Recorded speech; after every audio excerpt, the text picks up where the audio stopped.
अधिकारी जी को मैं ये बात कहना चाहता हूँ, आप किनके बैनर पे इलेक्शन लड़ रहे हैं? नरेंद्र मोदी जी के बैनर पे इलेक्शन लड़े। मैं कहना चाहता हूँ भवानीपुर से नरेंद्र मोदी को लाके खड़ा कर दो, शुभेंदु अधिकारी को हटा दो। नरेंद्र मोदी को ममता बनर्जी हराने की ताकत रखती हैं। 200 से 250 सीट आराम से एकदम निश्चिंत से ममता बनर्जी ला रही हैं। मैं तो ये कह रहा हूँ 250 से इधर से उधर नहीं होने वाला है। भारतीय जनता पार्टी की जो सीट थी वो भी वापस हमारी झोली में आने वाला है। ये आवाम के हित में बात कीजिए, बेरोजगारी की बात कीजिए, महंगाई की बात कीजिए, देश की तरक्की की बात कीजिए, देश की जीडीपी की बात कीजिए, देश का रुपया गिर रहा है उस पर बात कीजिए। लेकिन आप आकर क्या करते हैं? आपके पार्टी के वर्कर्स, एक महिला मंत्री के घर काम इन लोग का आज का आदत है। 2014 के बाद से हिंदुस्तान में लोग को बंटवारा कर दिया गया। एक तरफ मुस्लिम, एक तरफ हिंदू, एक तरफ सिख, एक तरफ ईसाई, एक तरफ दलित, एक तरफ भारतीय, तमाम लोगों को जाति धर्म के आधार पर बांटने की कोशिश की गई है। अगर ये जाति धर्म के आधार पर बांटने की कोशिश नहीं की जाती तो 2014 के बाद आज इस देश का माहौल खराब नहीं होता। इस देश को 2014 के बाद अगर किसी ने बर्बाद किया है तो मेरे देश के प्रधानमंत्री ने, इसका सबसे बड़ा जिम्मेदार हमारे देश के प्रधानमंत्री है। ईरानी कहाँ गुम हो चुकी हैं? ये शुभेंदु अधिकारी को बताइए। एक दिन भी महंगाई के ऊपर में आवाज उठाए सिलेंडर के लिए, एक दिन भी लोगों के घर के पास गए? आप मुसलमान की बात करते हैं, मुसलमानों के घरों में आज चूल्हा जल रहा है कि नहीं जल रहा है? सिलेंडर के वजह से ईद के मौके पर आप मुसलमानों का वोट मांगते हैं बंगाल में। आप कैसे मांग सकते हैं? आपके पार्टी में न राज्यसभा में कोई मुसलमान एमपी है, न लोकसभा में कोई मुसलमान एमपी। आप कहते हैं मुसलमानों का हुकूक बचाने की बात करते हैं, आप मुसलमानों का बिल पास करने की बात करते हैं। मैं आपसे कहना चाहता हूं, आप मुसलमान कर हिंदू कर देश को बांटने की कोशिश ना करें, देश को तोड़ने की कोशिश ना करें, देश की एकता को खत्म करने की कोशिश ना करें, देश की डाइवर्सिटी को खत्म करने की कोशिश ना करें, देश की यूनिटी को तोड़ने की कोशिश ना करें, देश को बर्बाद करने की कोशिश ना करें। बंगाल की जनता, बंगाल की एकता, बंगाल का काम 2011 के बाद से ममता बनर्जी बंगाल को सजाया है, संवारा है, इस बंगाल की एकता को संभाला, इस बंगाल की बागडोर को संभाला है। आपने देखा होगा जब आलम इंसानियत के नाम पर जब आम जनता को जरूरत पड़ा है, ममता बनर्जी उनके साथ खड़ी रही है, चाहे वो हिंदू हो, चाहे मुसलमान हो, चाहे सिख हो, चाहे ईसाई हो। आपको बता दें वही ममता बनर्जी बंगाल के आम नागरिकों के लिए, बंगाल के वोटरों के लिए सुप्रीम कोर्ट में जाकर अपने लोगों के लिए लड़ती हैं। वही वो जहन्नम वाली बात कर रही थी मोदी जी के बारे में। देखिए, जहन्नम वाली बात ममता बनर्जी ने इसलिए कहा है कि भारतीय जनता पार्टी जिस तरीके से सांप्रदायिक हिंसा की राजनीति कर रही है, दंगा भड़काने की कोशिश करिए, दंगा लहकाने की कोशिश करिए बंगाल में। ये बात मैं आपको बता दूं, शुभेंदु अधिकारी एक तरफ कालीघाट मंदिर में जाकर कहते हैं बंगाल के मुसलमान को कि तुम पाकिस्तान, मिनी पाकिस्तान बंगाल को बना दिया गया है। तो मैं ये बात शुभेंदु अधिकारी को कह देना चाहता हूँ कि शुभेंदु अधिकारी जी, आपको ये बात नहीं पता, बंगाल एक इतिहास का एक ऐसा जगह है, बंगाल में आपका राजनीति गुजारा नहीं है, क्योंकि बंगाल में यूनिवर्सिटी, डाइवर्सिटी, एकता का मिसाल है ममता बनर्जी। बंगाल में ममता बनर्जी ने एकता को कायम रखा है, जहां पर हिंदू, मुस्लिम, सिख, ईसाई, तमाम जाति धर्म के लोग एक साथ मिलकर एकता का मिसाल बनाते हैं। चाहे वो धर्म किसी का भी हो, उत्सव बंगाल में तमाम लोगों का होता है, चाहे वो हिंदू हो, चाहे मुसलमान हो, चाहे सिख हो, चाहे ईसाई। अभी हमारा ईद का दूसरा दिन है, ये बात आपको पता होगा। तमाम बंगाली इलाके में हम लोगों को बुलाया जाता है, हम लोग उनसे मिलते हैं, वो लोग आते हैं हमारे घर में। ये बंगाल की संस्कृति है, बंगाल की एकता है। दुर्गा पूजा में हम उनके वहाँ जाते हैं, दिवाली में हम उनके वहाँ जाते हैं, छठ में हम उनके घाटों में रहते हैं। अभी इलाके में, इस इलाके में, भवानीपुर के अंचल में जितने जगह से प्रोसेशन निकलता है वहाँ पर तमाम मुसलमान खड़े होकर उनको सहायता करते हैं, कोई जूस पिलाते हैं तो कोई पानी देते हैं, उनके साथ सपोर्ट में रहते हैं। बंगाल की एकता को खराब करने की कोशिश बंगाल के जो भारतीय जनता पार्टी है, जो इनके शुभेंदु अधिकारी है, जो ऑपोजिशन लीडर अपने आप को मानते हैं, तो मैं ये बात उनको बता देना चाहता हूँ, वो न दर के हैं न घाट के हैं। भवानी में रहते थे, वही इलेक्शन कमीशन ट्रिपल तलाक का मामला में भी वो होम मिनिस्ट्री में थे, वही इलेक्शन कमीशन राम मंदिर की जब उद्घाटन थे तब यही गवर्नमेंट के कमेटी में रहकर वही इलेक्शन कमीशन आपके राम मंदिर के ट्रस्ट में मेंबर रहते हैं। आप बताइए, ये इलेक्शन कमीशन संविधान का किताब पढ़ के आए या आरएसएस का किताब पढ़ के आए? मैं ये जय हिंद दोस्तों, मेरा नाम है रज़ा अंसारी। पश्चिम बंगाल में इस मरतबा चुनाव बड़ा महत्वपूर्ण है। ममता बनर्जी लगातार भारतीय जनता पार्टी के ऊपर हमला करती नजर आ रही। जो पश्चिम बंगाल में सबसे बड़ी ईद की जमात होती है रेड रोड में, वहाँ पर से ममता बनर्जी ने कहा कि जो लोग भी पश्चिम बंगाल को बर्बाद करना चाहते हैं वो जहन्नम में चले जाएंगे। जिसके बाद लगातार बीजेपी ने कहा है कि पश्चिम बंगाल के मुख्यमंत्री ममता बनर्जी तुष्टीकरण की राजनीति कर रही है। कई सारे साथी हैं जिनसे ये जानना है कि पश्चिम बंगाल के मुख्यमंत्री के बयान पर आप क्या सोचते हैं, और दूसरी तरफ जो पश्चिम बंगाल के मुख्यमंत्री के बयान पर जो भाजपा ने कहा है कि वो तुष्टीकरण कर रही है और मोदी जी को जहन्नम में भेजने वाली बात नहीं होनी चाहिए। एक साथी है, उन्हीं से जानने की हम कोशिश करेंगे कोई इस पूरे चुनाव को किस तरह से देख रहा है, किस तरह से समझ रहे हैं। तौसीफ भाई, आप लोग तृणमूल कांग्रेस करते हैं, मेरा सवाल यह है कि पश्चिम बंगाल की मुख्यमंत्री ममता बनर्जी ने कहा है कि इस मरतबा बीजेपी को जहन्नम में भेज दिया जाएगा। बीजेपी ने कहा है कि मुख्यमंत्री का ऐसा भाषा एक प्रधानमंत्री के मुतालिक नहीं होना चाहिए। देखिए, सबसे पहले ये बात बताते हैं, भारतीय जनता पार्टी की नाकामी है, क्योंकि इन्होंने जो 70 एमएलए इनके पास थे, ये लोग 70 एमएलए लेकर भी तमाम क्षेत्र में काम नहीं कर पाए, और उनके इलाके में भी लोगों से ना उनका नाम तक जानते हैं वहाँ के लोग, ना उनका पहचान, ना उनका अस्तित्व पहचानते हैं।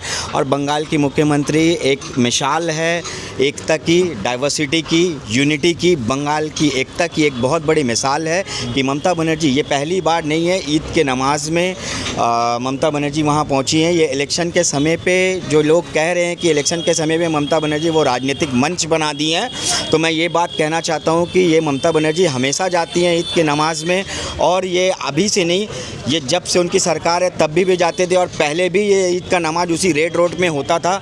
और ये बात तमाम लोगों को बता दूँ कि ममता बनर्जी तमाम लोगों से वहाँ पर मिलने के लिए जाती हैं।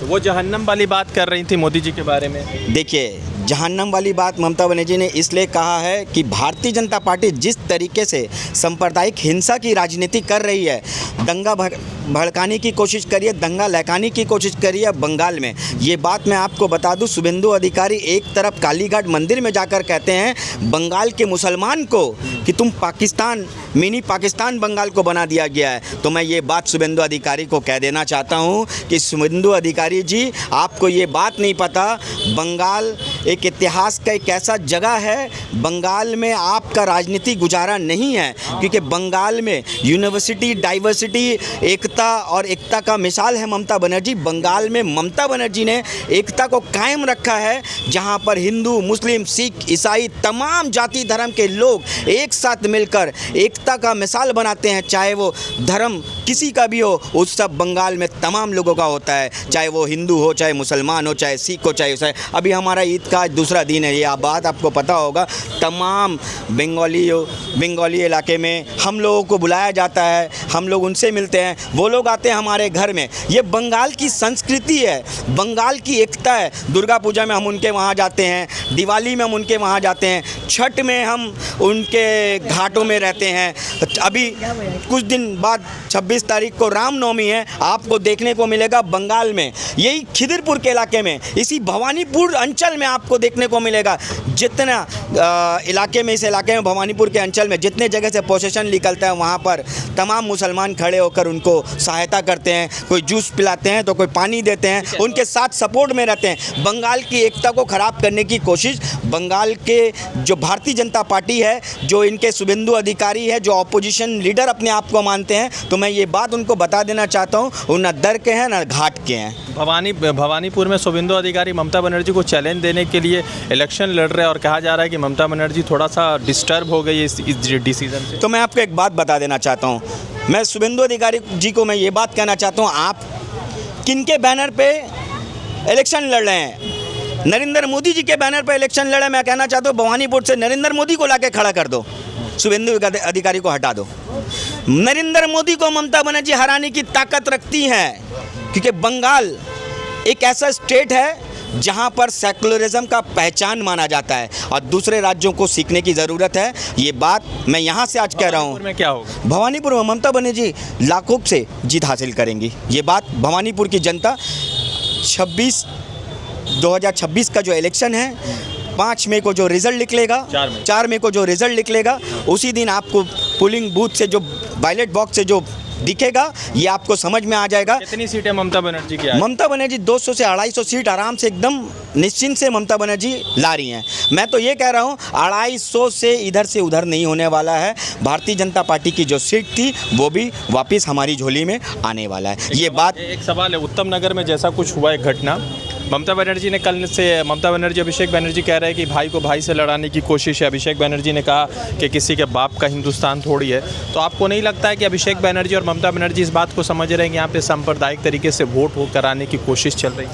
ये हकीकत है, सांप्रदायिक हिंसा को ये लोग बहलाने की कोशिश कर रहे हैं। आप देखे होंगे कि हमारे राज्य की मंत्री, ये एक तरफ प्रधानमंत्री आते हैं, ठीक है चलिए भाई आप आइए बंगाल का रसगुल्ला खाइए, जो आपको स्टेटमेंट देना है दीजिए, आप आवाम के हित में बात कीजिए, बेरोजगारी की बात कीजिए, महंगाई की बात कीजिए, देश की तरक्की की बात कीजिए, देश की जीडीपी की बात कीजिए, देश का रुपया गिर रहा है उस पर बात कीजिए। लेकिन आप आकर क्या करते हैं, आपके पार्टी के वर्कर्स एक महिला मंत्री के घर में ईटा पत्थर चार्ज करते हैं। और आपको देखने को मिलेगा उस वीडियो के माध्यम से उस बस में किस तरीके से रॉड, हथियार, ईटा पत्थर, तमाम चीज़।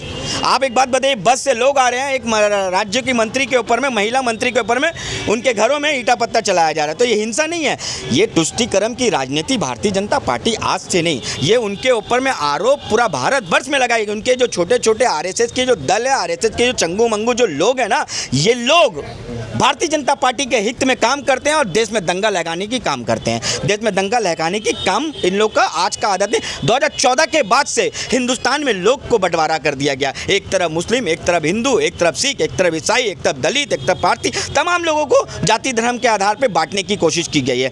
अगर ये जाति धर्म के आधार पर बांटने की कोशिश नहीं की जाती तो 2014 के बाद आज इस देश का माहौल खराब नहीं होता। इस देश को 2014 के बाद अगर किसी ने बर्बाद किया है तो मेरे देश के प्रधानमंत्री ने, इसका सबसे बड़ा जिम्मेदार हमारे देश के प्रधानमंत्री है। सिलेंडर मिल रहा है कि नहीं लोगों को? देखिए सिलेंडर का इतना क्राइसिस है, एक टाइम पे स्मृति ईरानी महंगाई के ऊपर में सिलेंडर के लिए आवाज़ उठाती थी और चूड़ियाँ तोड़ती थी हावड़ा ब्रिज पे। और आप आज बताइए ये स्मृति ईरानी कहाँ गुम हो चुकी हैं? ये शुभेंदु अधिकारी को बताइए, एक दिन भी महंगाई के ऊपर में आवाज़ उठाए सिलेंडर के लिए, एक दिन भी लोगों के घर के पास गए? आप मुसलमान की बात करते हैं, मुसलमानों के घरों में आज चूल्हा जल रहा है कि नहीं जल रहा है? सिलेंडर के वजह से ईद के मौके पे आप मुसलमानों का वोट मांगते हैं बंगाल में।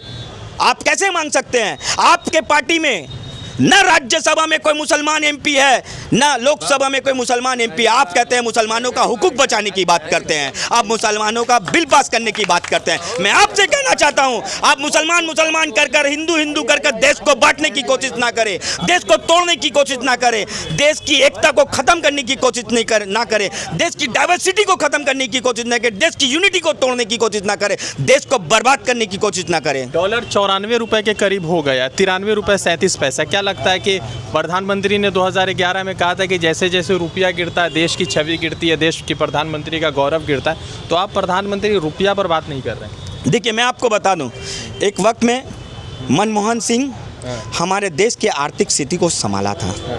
जिस वक्त में हमारा देश जीडीपी पे बहुत डाउनफॉल जा रहा था, लेकिन मनमोहन सिंह ने हमारे देश की आर्थिक स्थिति को संभाला था। और जब देश की गद्दी को छोड़ा था, हमारे देश के प्रधानमंत्री नरेंद्र मोदी जी को ये बात कहा था, इस देश को आप संभालिए, इस देश को अब बचाइए। लेकिन आज मनमोहन सिंह के बाद आपको दिखा देना चाहते हैं भारतीय जनता पार्टी और देश के प्रधानमंत्री इस देश को किस तरीके से बर्बाद किए हैं और देश की रुपया गिर रही है। तो उनका सबसे पहले बात आपको एक बात बता दूं, उनके जो निर्मला सीतारमण फिनांस मिनिस्टर हैं, उनसे जब पूछा जाता है गरीबों के लिए बजट में, आम गरीब जनता के लिए बजट में क्या लाए हैं, तो उनके मुंह में कोई जवाब नहीं होता। जब वो पूछा जाता है महंगाई के ऊपर में, तो सच्चाई ये है तो वो कहती हैं कि हम लहसुन प्याज खाते नहीं हैं। ऐसे फिनांस मिनिस्टर को हम धिक्कार जनाते हैं, उनको रिजाइन कर देना चाहिए। बंगाल में चौथी मर्तबा ममता बनर्जी आपके हिसाब से आ रही है? एकदम, इसमें बंगाल की जनता, बंगाल की एकता, बंगाल का काम 2011 के बाद से ममता बनर्जी बंगाल को सजाया है, संवारा है, इस देश, इस बंगाल की एकता को संभाला, इस बंगाल की बागडोर को संभाला है। आपने देखा होगा जब जब आलमे इंसानियत के नाम पर जब जब आम जनता को ज़रूरत पड़ा है, ममता बनर्जी उनके साथ खड़ी रही है, चाहे वो हिंदू हो, चाहे मुसलमान हो, चाहे सिख हो, चाहे ईसाई हो। आपको बता दें, वही ममता बनर्जी बंगाल के आम नागरिकों के लिए, बंगाल के वोटरों के लिए सुप्रीम कोर्ट में जाकर अपने लोगों के लिए लड़ती हैं। वही ममता बनर्जी बंगाल में आम लोगों के लिए धरना करती हैं। वही ममता बनर्जी बंगाल की एकता को संभालती हैं। और वही इलेक्शन कमीशन, आपने देखा होगा एनआरसी के समय पे भी, या सीए का मामला हो तो वही होम मिनिस्ट्री में रहते थे। वही इलेक्शन कमीशन ट्रिपल तलाक का मामला में भी वो होम मिनिस्ट्री में थे। वही इलेक्शन कमीशन राम मंदिर की जब उद्घाटन थे तब यही गवर्नमेंट के कमेटी में रहकर वही इलेक्शन कमीशन आपके राम मंदिर के ट्रस्ट में मेंबर रहते हैं। आप बताइए, ये इलेक्शन कमीशन संविधान का किताब पढ़ के आए या आरएसएस का किताब पढ़ के आए? मैं ये बात पूरे देश को बताना चाहता हूँ। चौथी बार आ रहे हैं ममता बनर्जी। 100% ममता बनर्जी की सरकार फिर से बनेगी और ममता बनर्जी का मैनिफेस्टो भी आ चुका है। ये बात बंगाल की आवाम भी जानती है। ममता बनर्जी आम लोगों के हित में काम करती हैं। ममता बनर्जी समाज को एक साथ लेकर चलती हैं। ममता बनर्जी इस बंगाल को हमेशा से पसंद किया है, बंगाल के संस्कृति को बचाया है, बंगाल की एकता को संभाला है।